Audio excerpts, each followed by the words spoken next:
Everyone, तो आज हम लोग अपनी पॉलिटी की सीरीज़ को आगे बढ़ाते हुए नेक्स्ट चैप्टर करने वाले हैं, जो कि है chapter number 35 subordinate courts. And आज ही इसी वीडियो में हम लोग चैप्टर नंबर 36 भी करने वाले हैं, जो कि है ट्राइब्यूनल्स। दोनों छोटे छोटे चैप्टर हैं, जल्दी हो जाएंगे। इससे पहले हम लोग 34 चैप्टर्स तक ऑलरेडी कवर कर चुके हैं। इन केस अगर आपने नहीं देखा है तो डिस्क्रिप्शन में आपको पॉलिटी की प्लेलिस्ट का लिंक मिल जाएगा। पॉलिटी के साथ साथ अगर आप इकोनॉमी पढ़ना चाहते हो या विजन IAS की मंथली मैगजीन्स कवर करना चाहते हो तो हम वो भी इस चैनल पे कर रहे हैं, उनका भी लिंक आपको डिस्क्रिप्शन में मिल जाएगा, चेक कर लेना। ठीक है, तो स्टार्ट करते हैं आज का चैप्टर हमारा 35, जो कि है सबऑर्डिनेट कोर्ट्स। अब लास्ट वीडियो में अगर आपको याद हो, मैंने आपको कोर्ट्स की हायरार्की समझाई थी कि पहले सुप्रीम कोर्ट है, देन हाई कोर्ट है, देन हमारे सबऑर्डिनेट कोर्ट्स हैं। ठीक है, ये है पूरी वो हायरार्की जिसको आपको समझना है ध्यान से। तो हमें पता है ऊपर टॉप लेवल पे तो है सुप्रीम कोर्ट। अब मैं किसी एक स्पेसिफिक स्टेट की बात करूँ तो वहाँ पे टॉप लेवल पे कौन है? हाई कोर्ट है। और हाई कोर्ट के अंडर ही सबऑर्डिनेट कोर्ट्स हैं जो काम करते हैं, ये चीज़ ध्यान रखना। हाई कोर्ट का काम है सुपरविजन का। हाई कोर्ट सुपरवाइज करता है, इन कोर्ट्स पर निगरानी रखता है कि ये जो कोर्ट है, जो डिसीजंस अपने सुना रहे हैं, वो डिसीजन सुनाने की अनुमति, मतलब उनकी परमिशन इनको है भी कि नहीं है। ठीक है, और जो हाई कोर्ट को लगता है कि नहीं, इस पे फैसला नहीं सुनाना चाहिए, हाई कोर्ट उस केस को अपने अंडर ले लेता है। ये मैंने आपको लास्ट वीडियो में समझाया था। ठीक है, तो अब ये सबऑर्डिनेट कोर्ट्स हैं। तो सबऑर्डिनेट कोर्ट्स ना आपके वो कोर्ट्स होते हैं जो हाई कोर्ट के नीचे काम करते हैं, और ये कोर्ट्स स्टेट के अंदर जुडिशियल सिस्टम का लोअर लेवल होते हैं। क्लियर है चीज़? लेकिन इनका काम जो है बहुत इंपॉर्टेंट होता है, क्योंकि जो हमारी आम जनता है ना, उनके केसेस को यहीं से हैंडल किया जाता है। समझ में आ गया? ये बेस है। अब कोई यहाँ से सेटिस्फाई नहीं है तो फिर वो ऊपर चला गया, फिर ऊपर चला गया, तो इस तरीके से काम फंक्शन परफॉर्म होता है। लेकिन मेजॉरिटी ऑफ द केसेस जो ग्राउंड लेवल पर सॉल्व होते हैं वो यहीं पर होते हैं। क्लियर है ये चीज़? अब बात करते हैं सबऑर्डिनेट कोर्ट्स के स्ट्रक्चर के बारे में, जो कि बहुत इंपॉर्टेंट है। तो ये कोर्ट्स जो है ना अलग अलग लेवल्स पे जो है डिवाइडेड होते हैं। जैसे आपका डिस्ट्रिक्ट कोर्ट है, फिर आपका ये आपके जो सेशंस कोर्ट आ गए, फिर आपके रेवेन्यू कोर्ट्स आ गए। तो इन तीनों में ही फिर अलग अलग डिफरेंट पार्ट्स हैं जो डिवाइडेड है। क्लियर है ये चीज़? तो ये है पूरा आपका स्ट्रक्चर, और आज हम इसी के बारे में पढ़ने वाले हैं। ठीक है, तो स्टार्ट करते हैं सबसे पहले अपने कॉन्स्टिट्यूशनल प्रोविजंस के साथ। तो आर्टिकल नंबर हमारा 233 से लेकर 237 पार्ट 6 जो है कॉन्स्टिट्यूशन में वो डील करता है, वो पूरा रेगुलेट करता है organisation of the subordinate courts. समझ में आ गया? ये जो आर्टिकल्स है ना, ये इसी में आप लोग पढ़ोगे कि किस तरीके से हम लोग इनके जजेस का अपॉइंटमेंट करते हैं, किस तरीके से हम लोग इनकी इंडिपेंडेंस मेक श्योर करते हैं, ताकि एग्जीक्यूटिव इनके काम में कोई भी दखल अंदाजी जो है वो ना कर सके और हमारी जुडिशरी जो है वो इंडिपेंडेंट रहे। समझ में आ गया? तो पहले तो सबसे पहले बात करते हैं अपॉइंटमेंट ऑफ डिस्ट्रिक्ट जजेस। तो यहाँ इनके अपॉइंटमेंट की हम लोग बात कर रहे हैं। ठीक है, तो डिस्ट्रिक्ट जजेस के अपॉइंटमेंट की अगर बात की जाए तो इनका अपॉइंटमेंट हो गया, पोस्टिंग हो गई, प्रमोशन हो गया, किसी भी स्टेट के जो है वो गवर्नर डिसाइड करते हैं। लेकिन वो गवर्नर के अकेले का फैसला नहीं होता, गवर्नर भी हाई कोर्ट से कंसल्टेशन करने के बाद ये सारे फैसले लेते हैं। समझ में आ गया? तो डिस्ट्रिक्ट जजेस के अपॉइंटमेंट, पोस्टिंग, प्रमोशंस, ये सब कुछ किसी भी स्पेसिफिक स्टेट के में उस स्टेट के गवर्नर लेते हैं with the consultation of high court. तो हाई कोर्ट से कंसल्ट करने के बाद ही ये सारे फैसले लिए जाते हैं। समझ में आ गया? अब किसको हम लोग डिस्ट्रिक्ट जज बना सकते हैं? तो ये 3 क्राइटेरियाज हैं, जो भी इन तीनों क्राइटेरियाज में फिट होता है उस इंसान को हम लोग डिस्ट्रिक्ट जज की तरह अपॉइंट कर सकते हैं। सबसे पहला तो है कि वो इंसान जो है उसने कभी भी डिस्ट्रिक्ट जज बनने से पहले कभी भी सेंट्रल गवर्नमेंट या स्टेट गवर्नमेंट के अंडर काम ना किया हो। समझ में आ गया? यानी कि उसके पास पहले कभी भी सरकारी नौकरी जो है वो ना रही हो। ठीक है, दूसरा क्या है? He should have been an advocate और अ प्लीडर फॉर 7 ईयर्स। तो या तो उसने वो 7 साल एडवोकेट की तरह उसने काम किया हो, या तो प्लीडर की तरह काम किया हो। अब प्लीडर क्या होते हैं? तो प्लीडर एक ऐसे लॉयर होते हैं जो किसी क्लाइंट या पार्टी की तरफ से कोर्ट में उसका जो केस है वो लड़ते हैं। समझ में आ गया? तो लीगल लैंग्वेज में ना इनको प्लीडर कहते हैं। इसका मतलब ये होता है कि कोई भी वकील हो गया या लीगल प्रैक्टिशनर हो गया जो किसी भी पर्सन के बिहाफ पर कोर्ट में केस को प्रेजेंट करे या आर्ग्यूमेंट दे, उसको हम लोग प्लीडर कहते हैं। अब प्लीडर और एडवोकेट में क्या डिफरेंस हुआ फिर? तो जो हमारे एडवोकेट होते हैं ये वो वकील होते हैं जो बार काउंसिल के पास रजिस्टर्ड हो और किसी भी कोर्ट में जो है केस लड़ सकते हैं। समझ में आ गया? प्लीडर की बात की जाए तो ये एक ब्रॉडर टर्म है, कोई भी पर्सन जो किसी दूसरे के बिहाफ में कोर्ट में केस प्लीड करे वो आपका प्लीडर है। समझ में आ गया? तो ये दोनों चीज़ें ध्यान रखना। इसके बाद he should be recommended by high court for appointment. तीसरा वही है कि हाई कोर्ट ने उस इंसान को रिकमेंड किया हो उसकी अपॉइंटमेंट के लिए एज अ डिस्ट्रिक्ट जज। ठीक है, तो अगर वो तीनों क्राइटेरिया में जो है आते हैं, बैठते हैं, तो फिर उनको एज अ डिस्ट्रिक्ट जज की तरह हम लोग अपॉइंट कर देते हैं। क्लियर है ये चीज़? अब बात करते हैं अपॉइंटमेंट ऑफ अदर जजेस। तो ये तो हो गए डिस्ट्रिक्ट जज। इसके अलावा जो अदर जजेस हैं अदर देन डिस्ट्रिक्ट जज, उनको किस तरीके से अपॉइंट अपॉइंट किया जाता है। पहले तो ये समझते हैं कि इस अदर जजेस में कौन कौन आते हैं। तो ऊपर चलो जहाँ मैंने आपका ये बनाया है, तो इसमें आप देख रहे हो सिविल जज, क्लास 1 का मतलब है सीनियर जजेस, क्लास 2 का मतलब है जूनियर जजेस। तो इसमें आपके सिविल जजेस आ जाते हैं, जुडिशियल मजिस्ट्रेट आ जाते हैं, ये एडिशनल असिस्टेंट डिस्ट्रिक्ट जजेस आ जाते हैं। तो ये जो लोग हैं ना, इनको किस तरीके से अपॉइंट हम लोग करते हैं उसकी बात हो रखी है, ठीक है, अपॉइंटमेंट ऑफ अदर जजेस। तो पहली बात तो किसी भी स्टेट के गवर्नर ही हैं जो उनका अपॉइंटमेंट करते हैं, लेकिन ये अपॉइंटमेंट हाई कोर्ट और स्टेट पब्लिक सर्विस कमीशन से कंसल्टेशन के बाद किया जाता है। समझ में आ गया? तो appointment of a person other than district जजेस to the judicial service of a state are made by the governor, this is very important, of the state after consultation with the state public service commission and the high court. तो यहाँ पे सिर्फ high court के साथ था, यहाँ पे high court और स्टेट पब्लिक सर्विस कमीशन दोनों से ही आपको जो है वो कंसल्टेशन करना पड़ेगा। इसके बाद बुक में आप लोग नेक्स्ट पॉइंट देखोगे जो है कंट्रोल ओवर सबऑर्डिनेट कोर्ट्स। तो बेसिकली सबऑर्डिनेट कोर्ट के ऊपर सुपरविजन का काम किसका है? हमारे हाई कोर्ट का है। समझ में आ गया? ये कंट्रोल जो है आपका, ये सिर्फ जुडिशियल डिसीजंस तक ही नहीं है, मतलब ऐसा नहीं है कि उन्होंने कोई फैसला सुनाया है तो हाई कोर्ट अपने पास बुला के उस फैसले को बदल सकते हैं, सिर्फ इतनी ही पावर नहीं है। समझ में आ गया? बल्कि एडमिनिस्ट्रेटिव मैटर्स तक भी ये पावर जो है एक्सटेंड है। एडमिनिस्ट्रेटिव मैटर्स का मतलब हो गया उन जजेस की पोस्टिंग, प्रमोशन, लीव, ये सारा कुछ गवर्नर डिसाइड करते हैं, लेकिन हाई कोर्ट के साथ कंसल्टेशन करने के बाद। तो ये सारा कुछ आपका डायरेक्टली और इनडायरेक्टली कौन कंट्रोल कर रहा है? हाई कोर्ट ही है जो कंट्रोल कर रहा है। समझ में आ गया? अब ये जो चीज़ है ना, हाई कोर्ट ना, ये जो कंट्रोल है उन सभी जुडिशियल ऑफिसर्स पर लगाती है जो जुडिशियल सर्विसेज के अंदर आते हैं, डिस्ट्रिक्ट जज से नीचे हैं, उससे नीचे पोस्ट पे भी काम कर रहे हैं, जैसे कि आपके सिविल जजेस, जुडिशियल मजिस्ट्रेट हो गए, आपके ये जितने भी हैं सारे। समझ में आ गया? और अगर किसी जुडिशियल मजिस्ट्रेट को दूसरे डिस्ट्रिक्ट में भेजना हो पोस्टिंग के लिए तो हाई कोर्ट फैसला करेगा। अगर किसी सिविल जज को प्रमोशन देना हो तो हाई कोर्ट कंट्रोल करेगा उसको। अगर किसी को छुट्टी चाहिए तो वो हाई कोर्ट है जो अप्रूव करेगा, ठीक है। तो बेसिकली हाई कोर्ट के नीचे ये कोर्ट काम करता है, subordinate courts.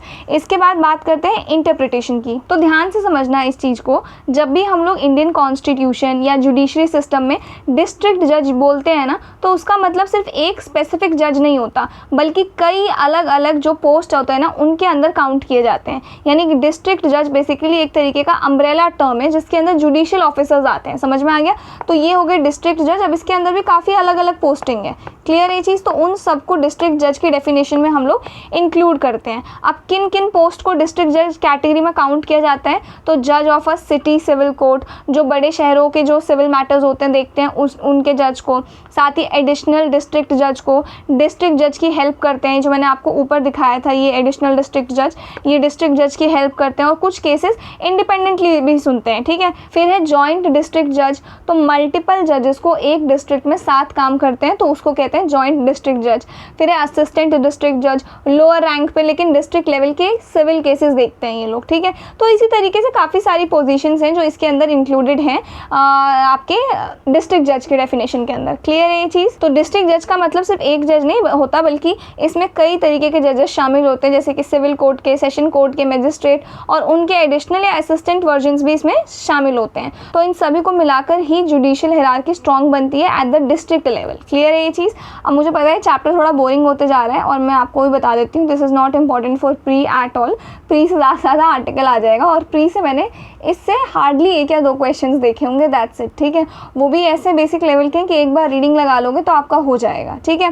So don't worry about this. इसके बाद है application of the above provision to certain magistrate. तो गवर्नर के पास ना ये पावर होती है कि वो डिसाइड कर सके कि स्टेट जुडिशियल सर्विस के रूल्स जैसे पोस्टिंग, प्रमोशन, लीव वगैरह कुछ स्पेसिफिक मजिस्ट्रेट पर भी अप्लाई किए जा सकें, क्लियर है ये चीज़? मतलब ये हुआ, हमने पहले पढ़ा कि हाई कोर्ट का कंट्रोल होता है उन जुडिशियल ऑफिसर्स पर जो डिस्ट्रिक्ट जज से नीचे होते हैं। अब यहाँ ये कहा गया है कि गवर्नर ये डिसाइड कर सकते हैं कि यही provisions control, posting, promotions, leave वगैरह को लेकर कुछ पर्टिकुलर मजिस्ट्रेट्स पर भी अप्लाई किए जा सके। समझ में आ गया? अब कौन से मजिस्ट्रेट? जैसे कि आपके जुडिशियल मजिस्ट्रेट्स हो गए, मेट्रोपॉलिटन मजिस्ट्रेट्स हो गए, एग्जीक्यूटिव मजिस्ट्रेट्स हो गए। तो इन मजिस्ट्रेट्स पर नॉर्मल रूल्स तभी अप्लाई होंगे जब गवर्नर स्पेसिफिकली ऑर्डर देंगे, क्लियर है? तो गवर्नर ये ऑर्डर दे सकते हैं कि जो रूल्स आपके जुडिशियल सर्विस के ऑफिसर पर लगते हैं, जैसे कि पोस्टिंग, प्रमोशंस वगैरह को लेके, वो कुछ स्पेसिफिक मजिस्ट्रेट्स पर भी लागू हो। समझ में आ गया? यानी गवर्नर के डायरेक्शन के बाद ही उन मजिस्ट्रेट्स पर ये रूल्स अप्लाई होंगे, अदरवाइज नहीं होंगे, क्लियर है ये चीज़? तो ये हो गया आपका यहाँ तक। इसके बाद आ जाओ थोड़ा सा स्ट्रक्चर एंड ज्यूरिडिक्शन के बारे में समझते हैं। तो अब अगर सबऑर्डिनेट कोर्ट्स के स्ट्रक्चर की बात करें तो हर एक अलग अलग स्टेट्स में थोड़ा थोड़ा डिफरेंस होता है। हर स्टेट अपना सबऑर्डिनेट जुडिशियल सिस्टम डिसाइड करता है, जैसे कि कोर्ट्स का काम क्या होगा, नोमेनक्लेचर, उनका काम ज्यूरिडिक्शन, उनका लेवल हिरार्की। लेकिन ब्रॉडली पूरे इंडिया में 3 टियर सिस्टम होता है हाई कोर्ट के नीचे, ठीक है। वही चीज़ हम लोग यहाँ पे समझने वाले। तो हाई कोर्ट तो हमें पता है स्टेट का सबसे बड़ा कोर्ट होता है। फिर आपका डिस्ट्रिक्ट एंड सेशन कोर्ट्स आ जाते हैं। ये दोनों काम करता है, ये सिविल साइड का भी काम करता है। आपके जब सिविल केसेस देखता है तो इसको हम लोग डिस्ट्रिक्ट जज कहते हैं, और क्रिमिनल साइड जब क्रिमिनल केसेस सुनता है तो इसे हम लोग सेशन जज कहते हैं। समझ में आ गया? तो ये आपके सबऑर्डिनेट कोर्ट्स ही हैं।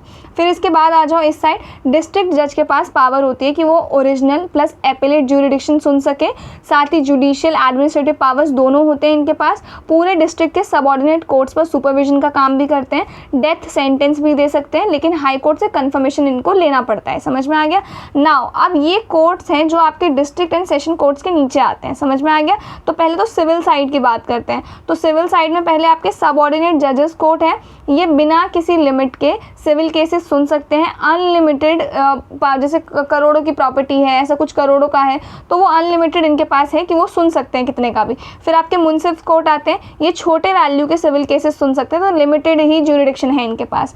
फिर क्रिमिनल साइड की अगर बात की जाए तो पहले आपके चीफ जुडिशियल मजिस्ट्रेट कोर्ट, ये क्रिमिनल केसेस सुनते हैं जिसमें 7 साल तक की सज़ा हो सकती है। समझ में आ गया? उससे ज़्यादा नहीं। फिर आपके जुडिशियल मजिस्ट्रेट कोर्ट, ये जो है आपके क्रिमिनल केसेस जिसमें 3 साल तक की सज़ा हो सकती है, ये वो सुन सकते हैं, ठीक है। नाउ अब जो बड़े शहरों की बात करूँ, मेट्रोपॉलिटन एरियाज़ की अगर मैं बात करूँ तो सिटी सिविल कोर्ट्स होते हैं जहाँ पे सिविल केसेस के लिए, मेट्रोपॉलिटन मजिस्ट्रेट कोर्ट्स होते हैं आपके क्रिमिनल केसेस के लिए। फिर आपके कुछ स्मॉल कॉजेज़ कोर्ट्स भी होते हैं, कुछ स्टेट्स या सिटीज़ में स्मॉल कॉजेज़ कोर्ट्स होते हैं। ये छोटी वैल्यू के सिविल केसेस को जल्दी से सॉल्व कर लेते हैं। इनके जो डिसीजंस होते हैं ये फाइनल होते हैं, लेकिन हाई कोर्ट इनका रिव्यू भी कर सकता है, ठीक है। फिर आपके आते हैं पंचायत। तो पंचायत कुछ स्टेट्स में रूरल एरियाज़ के लिए पंचायत कोर्ट्स भी होते हैं। नाम अलग अलग हो सकते हैं, कहीं पे न्याय पंचायत, कहीं पे ग्राम कचहरी, कहीं पे कुछ इस तरीके से, ठीक है। तो ये छोटी सिविल और क्रिमिनल डिस्प्यूट्स को निपटा देते हैं अपने लेवल पे, और इनका काम जो है वो इनफॉर्मल और लोकल लेवल पे होता है, ठीक है। तो बेसिकली सबऑर्डिनेट जुडिशरी जो है ना वो हर स्टेट में हाई कोर्ट के नीचे 3 लेवल्स में काम करते हैं। पहला तो मैंने आपको बता दिया डिस्ट्रिक्ट एंड सेशन कोर्ट, दूसरा सबऑर्डिनेट चीफ मजिस्ट्रेट लेवल, तीसरा आपका मुंसिफ हो गया या फिर जुडिशियल मजिस्ट्रेट लेवल, ठीक है। तो ये कोर्ट्स आपके सिविल और क्रिमिनल मैटर्स दोनों पर ही अपने जो है डिसीजंस दे सकते, और इनकी पावर्स और ज्यूरिडिक्शन काफ़ी क्लियरली डिफाइंड होती हैं। समझ में आ गया? तो ये था पूरा सिस्टम हमारे सबऑर्डिनेट कोर्ट्स का। इसके बाद है हमारे पास 36 ट्राइब्यूनल चैप्टर। बट इस चैप्टर को करने से पहले एक आपका सबऑर्डिनेट वाले कोर्ट में एक टॉपिक है आपका लोक अदालत करके। तो लोक अदालत क्या होता है? बेसिकली आपका एक ऐसा ऑल्टरनेटिव डिस्प्यूट रिजोल्यूशन सिस्टम होता है जहां लोगों के झगड़े बिना कोर्ट के फॉर्मल प्रोसेस के सुलझाए जाते हैं, सिंपल और स्पीडी तरीके से। ये सिस्टम जो है आपका लीगल सर्विसेज अथॉरिटीज़ एक्ट 1987 के तहत काम करता है, और इसका जो एम है ना वो ये है कि ये आम जनता को सस्ते तरीके से, जल्दी और एक्सेसिबल जो है उनको न्याय मिल सके। और लोक अदालत में आपके civil cases, compoundable criminal cases, family disputes हो गए, इलेक्ट्रिसिटी बिल हो गए, एक्सीडेंट क्लेम्स हो गए, ये जो मामले हैं ना ये सुलझाए जाते हैं। जो फैसले आपके लोक अदालत देती है ना वो फाइनल होता है और उसके खिलाफ अपील अलाउड नहीं है, इसलिए प्रोसेस जो है वो तेज़ी से काम करता है, ठीक है। तो ये छोटा सा था लोक अदालत के बारे में। इसके अलावा चैप्टर 35 में कुछ इंपॉर्टेंट नहीं है, let me tell you this. इसके अलावा एक बार आप लोग रीडिंग कर लेना, कुछ ना आपसे प्री में पूछा जाएगा और मेंस में आएगा ही नहीं, ठीक है। और आएगा भी तो एक बार रीडिंग कर लोगे तो उतना आप करके आ जाओगे, ठीक है। इसके बाद आ जाओ हमारे पास है इंपॉर्टेंट जो कि है चैप्टर नंबर 36 ट्राइब्यूनल्स। तो ट्राइब्यूनल्स क्या होते हैं आपके? ट्राइब्यूनल्स एक ऐसे स्पेशलाइज्ड बॉडी होती है जो खास तौर पे बनाए जाते हैं, खास तौर के डिस्प्यूट्स को जल्दी और टेक्निकल तरीके से सुलझाने के लिए बनाए जाते हैं, ठीक है। ये आपके कोर्ट जैसे ही होते हैं लेकिन थोड़े लेस फॉर्मल होते हैं और स्पेसिफिक मैटर्स ओरिएंटेड ही होते हैं, यानी कि उसी मैटर को वो ट्राइब्यूनल जो है वो सुनेगा, जैसे कि टैक्स हो गया, सर्विस हो गया, एनवायरनमेंट, कंपनी के कुछ लॉ हो गए, तो इनके लिए इसको बनाया जाता है, ठीक है। ये इसलिए बनाए गए हैं ट्राइब्यूनल्स आपके, क्योंकि जो आपके रेगुलर कोर्ट्स होते हैं ना उनका लोड कम हो सके, ठीक है, और फास्ट हो सके हमारा जुडिशियल सिस्टम, टेक्निकल मैटर्स को एक्सपर्ट्स के थ्रू सॉल्व करवाया जा सके, जैसे कि आपकी टैक्स की प्रॉब्लम हो गई या किसी एक स्पेसिफिक लॉ की कोई प्रॉब्लम है, एनवायरनमेंट की कोई प्रॉब्लम है, तो उन्हीं लोगों को इस्टेब्लिश किया जाए और उस प्रॉब्लम को है जो वो सॉल्व कर दिया जाए। समझ में आ गया? तो हमारे कॉन्स्टिट्यूशन में पहले ट्राइब्यूनल्स को लेके कुछ भी नहीं मेंशन था। इसके बाद आया 42nd अमेंडमेंट एक्ट 1976 जिसने एक नया पार्ट ऐड कर दिया, जो कि है आपका पार्ट 14A जिसने हमारे कॉन्स्टिट्यूशन में, और इस पार्ट को नाम दिया गया ट्राइब्यूनल्स। ठीक है, अब इसके अंदर हमारे 2 ही आर्टिकल है इस पूरे चैप्टर में जो हमें पढ़ने हैं। पहला है आर्टिकल नंबर 323A, दूसरा है आर्टिकल नंबर 323B। तो आर्टिकल नंबर 323A ये डील करता है एडमिनिस्ट्रेटिव ट्राइब्यूनल से, और 323B जो है वो डील करता है एडमिनिस्ट्रेटिव के अलावा जितने ट्राइब्यूनल्स हैं उनसे। समझ में आ गया? तो समझते हैं, सबसे पहले समझते हैं एडमिनिस्ट्रेटिव ट्राइब्यूनल के बारे में। तो एडमिनिस्ट्रेटिव ट्राइब्यूनल्स क्या होते हैं? तो एडमिनिस्ट्रेटिव ट्राइब्यूनल्स आपके एक ऐसे स्पेशल टाइप के कोर्ट्स हैं, कोर्ट्स या बॉडीज़ कह लो होते हैं, जो सिर्फ और सिर्फ गवर्नमेंट सर्विस यानी कि पब्लिक सर्विस से रिलेटेड डिस्प्यूट्स को सॉल्व करते हैं।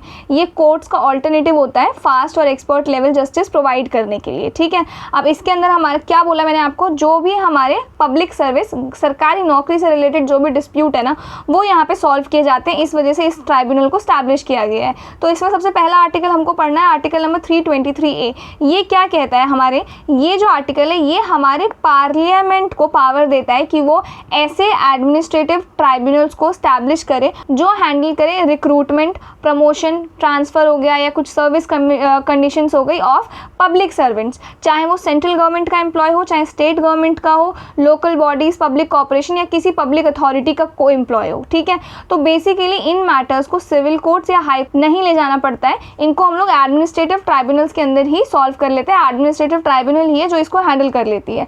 तो आपके जो भी पब्लिक सर्विस में जो भी लोग काम करते हैं ना, उनकी किसी भी चीज़ को लेके जो भी दिक्कतें हैं, उनके रिक्रूटमेंट को लेके, प्रमोशन, ट्रांसफ़र को लेके, सर्विस कंडीशन को लेके, कुछ भी कोई दिक्कत है वो यहीं पे सॉल्व होगा। समझ में आ गया? तो कोर्ट जाने से पहले ही यहाँ पे उसको सॉल्व कर दिया जाता है। ठीक है, अब आर्टिकल नंबर 323A के अंदर ही ना पार्लियामेंट ने एक लॉ बनाया था 1985 में, जिसका नाम था एडमिनिस्ट्रेटिव ट्राइब्यूनल एक्ट। समझ में आ गया? अब इस एक्ट के थ्रू क्या था, सेंट्रल एडमिनिस्ट्रेटिव ट्राइब्यूनल बनाया गया जो सेंट्रल गवर्नमेंट के एम्प्लॉयज़ के सर्विस से रिलेटेड जो भी चीज़ें वो हैंडल करेगा, और दूसरा आपका बनाया गया स्टेट एडमिनिस्ट्रेटिव ट्राइब्यूनल्स। नाम से ही पता है, जो स्टेट लेवल के जितने भी गवर्नमेंट एम्प्लॉयज़ हैं उनकी रिक्वेस्ट को सॉल्व करेगा। ठीक है, उनकी प्रॉब्लम्स को। तो क्या बताया मैंने आपको कि हमारे यहाँ ट्राइब्यूनल्स हैं स्टैब्लिश, कोर्ट जैसे नहीं होते हैं लेकिन उनका काम वही होता है, थोड़े से लेस फॉर्मल होते हैं। इनका काम होता है जो भी हमारे पब्लिक सर्विस में जो भी लोग इन्वॉल्व हैं उनकी सर्विस रिलेटेड प्रॉब्लम्स को सॉल्व करना एडमिनिस्ट्रेटिव ट्राइब्यूनल्स का काम है, और जो एडमिनिस्ट्रेटिव ट्राइब्यूनल्स नहीं है वो आपके दूसरे ट्राइब्यूनल्स हैं। ठीक है, अब एडमिनिस्ट्रेटिव ट्राइब्यूनल में आर्टिकल नंबर 323A ने पार्लियामेंट को सारी पावर दे दी है, और इस पावर का इस्तेमाल करके पार्लियामेंट ने एडमिनिस्ट्रेटिव ट्राइब्यूनल एक्ट 1985 स्टैब्लिश किया, जिसके थ्रू इसने 2 बॉडीज़ को स्टैब्लिश किया। एक किया सेंट्रल एडमिनिस्ट्रेटिव ट्राइब्यूनल को, और दूसरा स्टेट एडमिनिस्ट्रेटिव ट्राइब्यूनल को स्टैब्लिश। समझ में आ गया? ये सेंट्रल गवर्नमेंट के जितने एम्प्लॉयज़ हैं उनकी प्रॉब्लम्स को सॉल्व करेगा, ये स्टेट गवर्नमेंट के एम्प्लॉयज़ की प्रॉब्लम को सॉल्व करेगा। समझ में आ गया? तो ये जो एडमिनिस्ट्रेटिव ट्राइब्यूनल्स है ना, इनमें जजेस के साथ आपके कुछ एक्सपर्ट्स भी होते हैं, टेक्निकल मेंबर्स होते हैं। इनका प्रोसीजर जो है फॉर्मल कोर्ट सिस्टम से थोड़ा सिंपल होता है, स्पीडी और इनएक्सपेंसिव होता है। सिविल कोर्ट या हाई कोर्ट जाने की हमें ज़रूरत नहीं पड़ती है, यहीं पे सारा मैटर जो है वो सॉल्व हो जाता है। अब बात करते हैं इसने जो एक स्टैब्लिश किया सेंट्रल एडमिनिस्ट्रेटिव ट्राइब्यूनल्स, इसके बारे में। तो सेंट्रल एडमिनिस्ट्रेटिव ट्राइब्यूनल को आपका 1985 में बनाया गया था। इसका जो मेन ऑफिस, जो मेन ब्रांच है, मेन हेड है, वो कहाँ पे, मेन बेंच वो कहाँ पर है, दिल्ली में है। इसके अलावा इसके 17 रेगुलर बेंचेस हैं, जिसमें से 15 हाई कोर्ट के प्रिंसिपल सिटीज़ में, जैसे कि पटना हो गया, मुंबई हो गया, वहाँ पर, और 2 बाकी के आपके जयपुर और लखनऊ में भी है। ठीक है, ये बेंचेस कभी कभी दूसरे सिटीज़ में भी सर्किट सिटिंग्स करती हैं। सर्किट सिटिंग्स का मतलब होता है आपका जो बेंचेस हाई कोर्ट के दूसरे जगह पर भी टेम्प्रेरी सिटिंग्स करती हैं, इसे हम लोग सर्किट सिटिंग कहते हैं। समझ में आ गया? फॉर एग्जाम्पल, अगर जैसे जो ये आपका इसको कैट हम लोग कहते हैं, तो अगर कैट बेंच कोलकाता में है तो कभी कभी वो आपका सिलीगुड़ी में जाके भी केसेस सुन लेंगे, या कहीं और किसी रीजन में जाके केसेस सुन लेंगे। तो ये आपके हो गए, तो ये आपके हो गए कैट। समझ में आ गया? अब बात करते हैं कि ये किस तरीके के केसेस को सुनता है। तो कैट ओरिजिनल ज्यूरिडिक्शन एक्सरसाइज करता है, यानी कि डायरेक्टली केस सुनता है बिना किसी लोअर कोर्ट के थ्रू। ये ज्यूरिडिक्शन सिर्फ आपके सर्विस मैटर्स के लिए होता है, जैसे कि रिक्रूटमेंट, प्रमोशन वगैरह जो मैंने आपको बताया। और ये किन लोगों के सर्विस मैटर को देखता है, ऑल इंडिया सर्विसेज के मेंबर्स को, सेंट्रल गवर्नमेंट, जैसे कि आपका IAS, IPS, IFS ऑफिसर हो गए, सेंट्रल सिविल सर्विसेज के ऑफिसर को, जैसे कि आपके ऑडिट और अकाउंट सर्विस में जो लोग हैं, civil post under central government, civilian employees in defence services. तो ये ये उन लोगों की केसेस को जो है वो सुनता है, ठीक है। अब किन लोगों पर कैट का ज्यूरिडिक्शन नहीं लगता है, तो कैट इन लोगों के सर्विस मैटर्स नहीं देखते, जैसे कि डिफेंस हो गए, आपके आर्मी, नेवी, एयरफोर्स वगैरह हो गए, सुप्रीम कोर्ट के ऑफिसर्स और सर्वेंट्स हो गए, पार्लियामेंट के कुछ सेक्रेटेरियल स्टाफ हो गए। तो ये जो है ना, ये सिर्फ इन लोगों का कवर नहीं करता है, अदरवाइज बाकी ये सबको, सेंट्रल गवर्नमेंट में जितने भी लोग हैं उनकी सर्विस को रिलेटेड जो प्रॉब्लम है वो सुनता है, ठीक है। इसके बाद बात करते हैं कि इसमें एग्जैक्टली कितने लोग होते हैं। तो ये आपका मल्टी मेंबर बॉडी है, यानी कि इसमें एक से ज़्यादा लोग होते हैं जो ट्राइब्यूनल के काम को हैंडल करते हैं। तो पहले का इसका स्ट्रक्चर ये था, जब कैट बना था ना, तब इसमें क्या था, एक चेयरमैन था, फिर वाइस चेयरमैन थे, कुछ मेंबर्स होते थे। लेकिन 2006 के बाद आपका इसमें अमेंडमेंट हुआ और एडमिनिस्ट्रेटिव ट्राइब्यूनल्स अमेंडमेंट एक्ट के थ्रू वाइस चेयरमैन का पोस्ट जो है इसमें हटा दिया गया। तो अभी का जो स्ट्रक्चर है वो किस तरीके का है, तो चेयरमैन आपके एक हैं इसमें, और मेंबर्स आपके इसमें कितने हैं, 65 मेंबर्स हैं। क्लियर है ये चीज़। अब मेंबर्स जो है वो दो बैकग्राउंड से आते हैं, जुडिशियल स्ट्रीम, जजेस या लीगल बैकग्राउंड वाले, एडमिनिस्ट्रेटिव स्ट्रीम, सिविल सर्वेंट्स हो गए या ब्यूरोक्रेट्स हो गए वो, ठीक है। अब इनका अपॉइंटमेंट कौन करता है, तो प्रेसिडेंट ऑफ इंडिया जो है इनका अपॉइंटमेंट करते हैं। क्लियर है ये चीज़। जो चेयरमैन है उनका टर्म पीरियड 5 ईयर्स का है या फिर 65 ईयर्स ऑफ रिटायरमेंट, जो भी पहले हो जाए, और मेंबर्स का वही टर्म पीरियड 5 ईयर्स या 62 ईयर्स ऑफ जो भी पहले आ जाए। समझ में आ गया। तो इस तरीके से है। इसके बाद आ जाओ यहाँ पे। तो अब जैसा कि मैंने आपको बताया कि ये क्या है, एक मल्टी मेंबर बॉडी है, तो इनके मेंबर को ना अपॉइंट किया जाता है on the recommendation of high powered selection committee. तो इस कमेटी के रिकमेंडेशन पे इसके मेंबर्स को अपॉइंट किया जाता है। और इस कमेटी के जो चेयरमैन होते हैं वो होते हैं सुप्रीम कोर्ट के जो जज होते हैं, जिनको हमारे चीफ जस्टिस ऑफ इंडिया ने नॉमिनेट किया होता है। समझ में आ गया। तो सुप्रीम कोर्ट के एक सिटिंग जज, जिसे हमारे चीफ जस्टिस ऑफ इंडिया ने नॉमिनेट किया होगा, वो इस कमेटी के मेंबर होते हैं। साथ ही जो हमारा ये पूरा है ना अपॉइंटमेंट प्रोसीजर, जब सब कुछ फाइनल हो जाता है तो हमें final appointment committee of the cabinet ACC जो है ये करती है। समझ में आ गया। तो ये था आपका अपॉइंटमेंट का प्रोसीजर। इसके बाद तो जैसे हमारे कोर्ट का प्रोसीजर होता है, तो क्या ये कैट जो है इसका प्रोसीजर भी सेम हमारे कोर्ट के जैसा ही होता है, तो नहीं, ऐसा नहीं होता। कैट जो है आपका is not bound by the civil procedure code 1908, तो इस रूल्स के तहत वो नहीं चलता है। ये काम करता है नेचुरल जस्टिस के प्रिंसिपल के बेसिस पे। फेयर हेयरिंग हो गया, नो बायस, अपॉर्चुनिटी जो है वो प्रेजेंट साइड पे हो। तो इस वजह से जो कैट का प्रोसेस है वो फ्लेक्सिबल होता है, फास्ट होता है, दैट्स इट, ठीक है। फिर बात करते हैं इसके फीस वगैरह की, फीस और रिप्रेजेंटेशन की। तो सिर्फ ₹50 का नॉमिनल फी होता है एप्लीकेशन के लिए। एप्लीकेंट खुद भी अपीयर हो सकते हैं या फिर वकील के थ्रू भी हो सकते हैं। तो ये इसका प्रोसीजर है। इसके बाद बात करें तो पहले ये सीन था, कैट ने जो भी अपना जजमेंट दिया है ना, उसके अगेंस्ट आप लोग सिर्फ और सिर्फ डायरेक्टली सुप्रीम कोर्ट जा सकते थे पहले।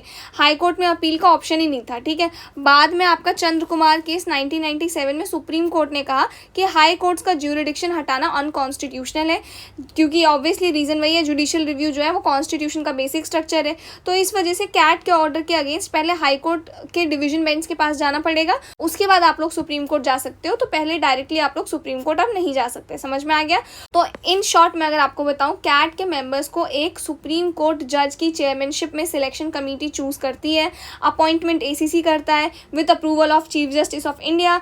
जो कैट है वो आपका ये जो सिविल प्रोसीजर कोर्ट है इसके तहत काम नहीं करता है, नेचुरल जस्टिस के प्रिंसिपल पे काम करता है। एप्लीकेंट को सिर्फ ₹50 फीस देनी होती है और वो खुद या अपने वकील के थ्रू अपीयर हो सकता है। और चंद्र कुमार केस में क्या बोला गया कि कैट के ऑर्डर के खिलाफ पहले आपको हाई कोर्ट जाना पड़ेगा, उसके बाद आप लोग सुप्रीम कोर्ट जा सकते हो, डायरेक्टली सुप्रीम कोर्ट आप नहीं जा सकते हो। इसके बाद आ जाओ हमारे पास है स्टेट एडमिनिस्ट्रेटिव ट्राइब्यूनल। तो एडमिनिस्ट्रेटिव ट्राइब्यूनल एक्ट 1985 के अंडर ये एक्ट जो है सेंट्रल गवर्नमेंट को पावर देता है कि वो स्टेट एडमिनिस्ट्रेटिव ट्राइब्यूनल्स बनाए जब किसी स्टेट की गवर्नमेंट जो है रिक्वेस्ट करे वहाँ पे। समझ में आ गया। अब बात करते हैं कि ये इसको हम लोग सैट बोलते हैं और ऊपर जो हमने पढ़ा उसको कैट बोलते हैं, ठीक है। सैट भी आपका कैट जैसा ही होता है, लेकिन स्टेट गवर्नमेंट के एम्प्लॉयज़ के सर्विस मैटर्स को हैंडल करता है। वही same recruitment, promotion, transfer, disciplinary action वगैरह कुछ उनके अगेंस्ट लेना हो, तो ये सारी चीज़ें कौन हैंडल करता है, सैट हैंडल करता है, ठीक है। अब कौन कौन से स्टेट में सैट जो आपके बन चुके हैं, तो टोटल आपके 9 स्टेट में सैट बन गए थे। आंध्र प्रदेश, हिमाचल प्रदेश, उड़ीसा, कर्नाटका, मध्य प्रदेश, महाराष्ट्र, तमिलनाडु, वेस्ट बंगाल और केरला, ठीक है। लेकिन अब मध्य प्रदेश, तमिलनाडु और हिमाचल प्रदेश के जो सैट इसको अबॉलिश कर दिया गया है। तो मध्य प्रदेश, तमिलनाडु और हिमाचल प्रदेश के सैट अब बंद हो चुके हैं। उन स्टेट्स में के केसेस को अब हाई कोर्ट या कैट के पास ही भेज दिया जाता है, डिपेंडिंग ऑन कि कैसा नेचर है उन केसेस का, ठीक है। तो ये था इंपॉर्टेंट। इसके बाद तो जैसे कैट के पास ओरिजिनल ज्यूरिडिक्शन थी, सैट भी जो है आपकी ओरिजिनल ज्यूरिडिक्शन एक्सरसाइज करती है, सीधा केस आपकी सुनती है उन डिस्प्यूट्स में जो स्टेट गवर्नमेंट के एम्प्लॉयमेंट से जुड़ा हुआ है, ठीक है। उसके बाद ये केसेस अब नॉर्मल सिविल कोर्ट्स या हाई कोर्ट्स में नहीं जाते हैं, डायरेक्टली सैट के पास जाते हैं। और इसके बाद सैट के चेयरमैन और मेंबर्स जो हैं वो कौन अपॉइंट करता है, तो हमारे जो चेयरमैन हैं सैट के और मेंबर्स हैं वो प्रेसिडेंट अपॉइंट करते हैं after consultation with the governor of the concern state. तो उस स्टेट के गवर्नर के साथ कंसल्टेशन करने के बाद प्रेसिडेंट जो है सैट के मेंबर्स और चेयरमैन को अपॉइंट करते हैं। क्लियर है ये चीज़। इसके बाद जॉइंट एडमिनिस्ट्रेटिव ट्राइब्यूनल्स, ये भी पढ़ोगे आप लोग। तो कभी कभी 2 या 2 से ज़्यादा स्टेट्स मिलकर एक ही ट्राइब्यूनल शेयर करती हैं, इस शेयर ट्राइब्यूनल को ही हम लोग क्या कहते हैं, जॉइंट एडमिनिस्ट्रेटिव ट्राइब्यूनल्स कहते हैं। समझ में आ गया। और ये जो है ना आपके जॉइंट एडमिनिस्ट्रेटिव ट्राइब्यूनल्स, ये जिन स्टेट्स ने मिलकर कंबाइन मिलकर इनको बनाया है उनके लिए ये सैट का ही काम करते हैं। समझ में आ गया।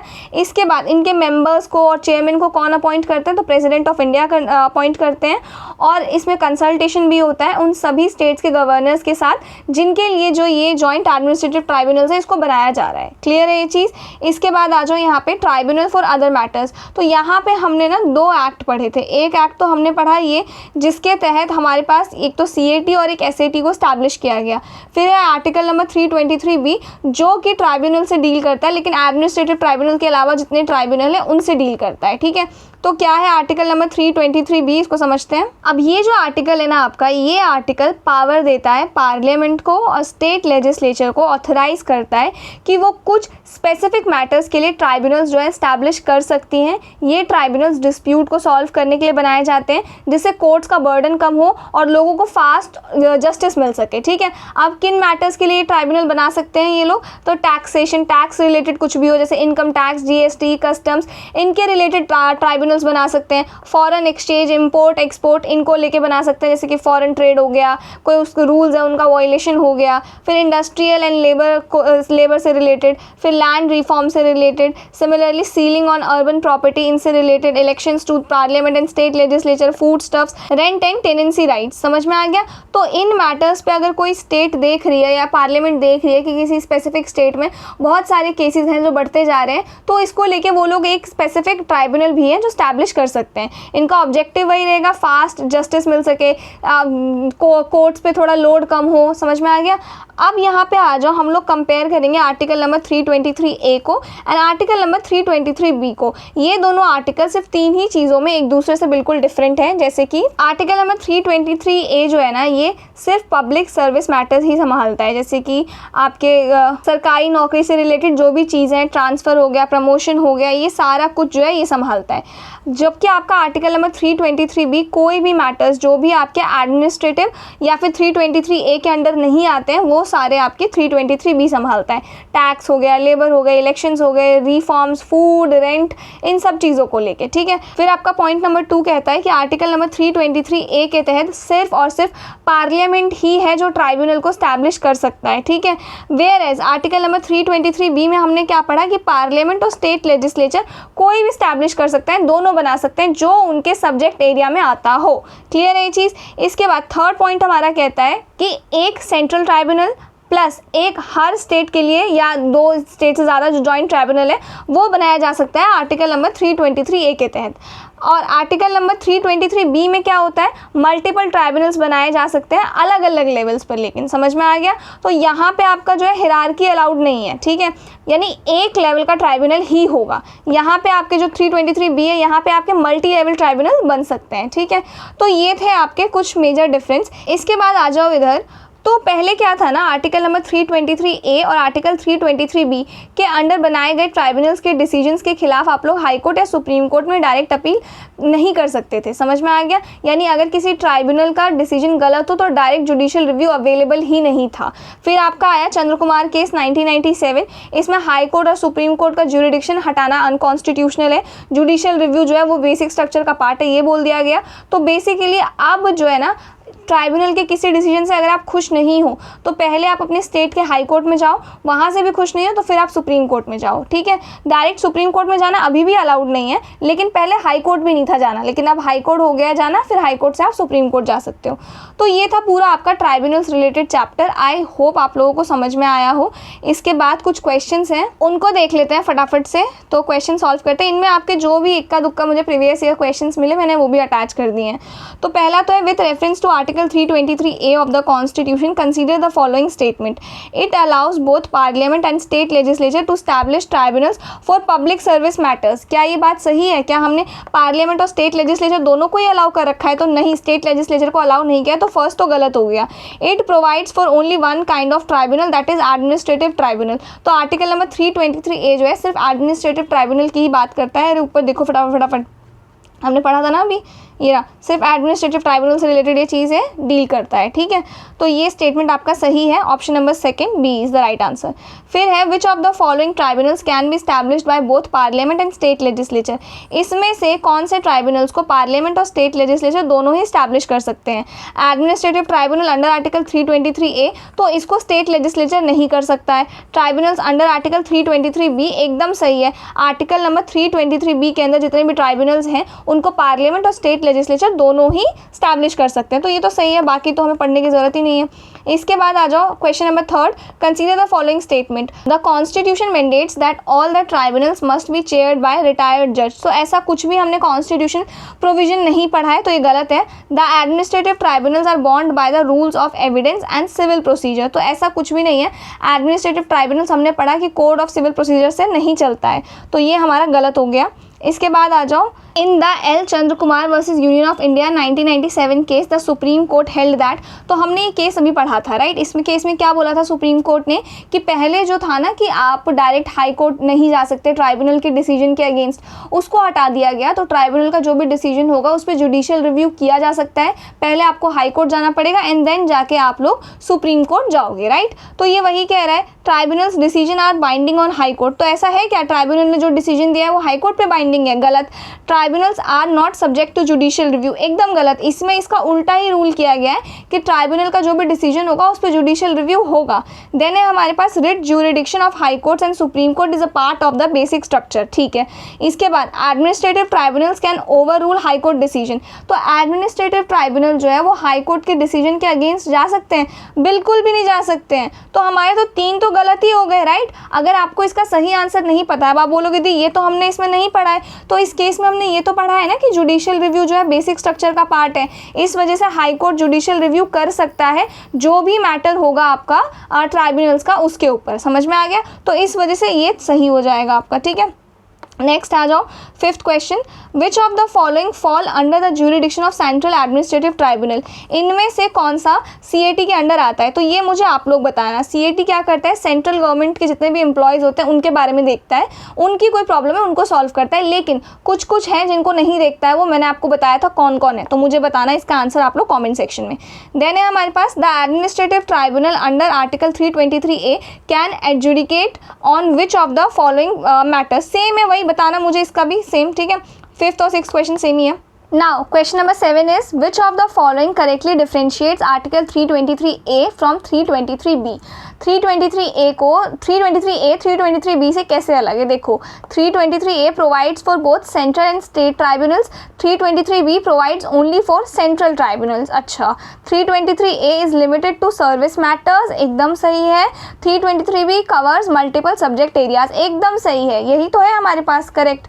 इसके बाद आ जाओ question number 8, under article 233 which of the following is not a requirement for direct appointment as a district जज। अब ये मैंने आपको कंडीशंस बताई थी सबऑर्डिनेट कोर्ट्स वाले चैप्टर में, बताना मुझे इसका आंसर, ठीक है। देन आ जाओ 9th question, which of the following tribunal were not establish under constitutional provisions by statutory law.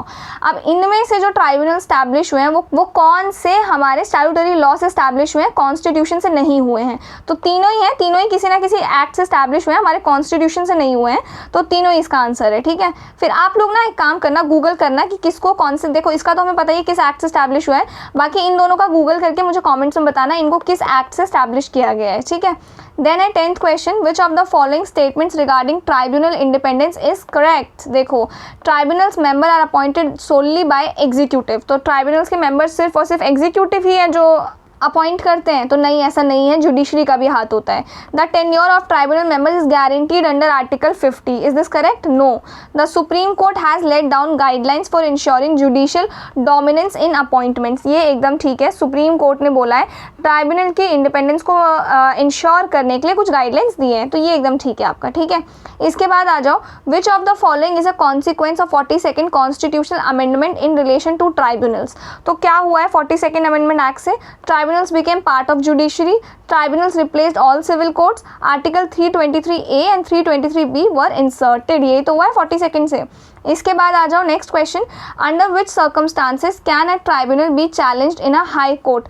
किस सर्कमस्टांसेस में ट्राइब्यूनल को चैलेंज किया जा सकता है? तो violation of fundamental right, absolutely correct. Errors of law, एकदम करेक्ट, गलत कानून के तहत कोई सज़ा सुना दी है। लैक ऑफ ज्यूरिडिक्शन, एकदम करेक्ट, तो तीनों ही जो है वो सही है, तो D is the right answer. Then in the L Chandra Kumar case, which of the following constitutional principle was upheld? Primacy of executive in tribunal governance, नहीं। इंडिपेंडेंस ऑफ इलेक्शन कमीशन, हमने कुछ ऐसा पढ़ा है क्या इलेक्शन कमीशन से रिलेटेड? नहीं। Basic structure include judicial review, correct, तो बेसिक जुडिशियल रिव्यू जो है बेसिक स्ट्रक्चर का पार्ट है, ये बोला गया था। इस वजह से आपको पहले हाई कोर्ट जाना पड़ेगा, उसके बाद आप लोग सुप्रीम कोर्ट जा सकते हो ट्राइब्यूनल के डिसीजन के अगेंस्ट हो तो। Next, which of the following is not a subject listed under article 323B, इनमें से कौन सा है वो? रेंट एंड टेनेंसी, ये मैंने आपको बताया ये है। इसके बाद लैंड रिफॉर्म्स भी है, इलेक्शन डिस्प्यूट्स भी है। Recruitment to public services, public services अगर नहीं भी पता है मुझे इसका आंसर, तो ये तो पता है कि ये तो 323A के अंदर आएगा, तो ये एकदम सही हो जाएगा आंसर। फिर है which of the following pairs is correctly match, now you have to tell me the answer. Article दिए हुए हैं और ये सही से मैच है कि नहीं है, बताना मुझे इसका आंसर, ठीक है। देन 15 के बाद डायरेक्ट 19, 20, आई थिंक नंबरिंग गलत हो गई, कोई नहीं।